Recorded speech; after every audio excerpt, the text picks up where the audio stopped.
এর ভিডিওটা তোমাদেরকে দেখিয়েছিলাম আমরা গঙ্গা নিমন্ত্রণ করতে গেছিলাম। এবার আমাদের ধারে কাছে যে বাড়ির ধারে কাছে যেহেতু গঙ্গা নেই, তাই আমরা পুকুরেই নেমন্তন্ন করতে যাই। তো ওখান থেকে নেমন্তন্ন করে চলে আসার পরে আমরা এবার ব্রাইডের যেখানে খেতে বসবে সেই খাবার জায়গাটা একটু ডেকোরেশন করে নিচ্ছি। আমি যেহেতু ভিডিও করছিলাম অ্যাজ ইউজুয়াল, তাই আমার যাই ডেকোরেশনটা করছিল ওর ক্লিপটাই নিয়েছি।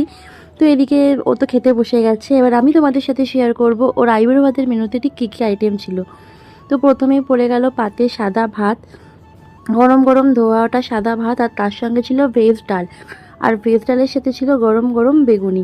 আমার তো ডালের সাথে বেগুনি খেতে খুবই ভালো লাগে। আমি ডাল খাই না, কিন্তু বিয়েবাড়িতে এত সুন্দর হয় ডালটা, আমার খেতে খুব ভালো লাগে।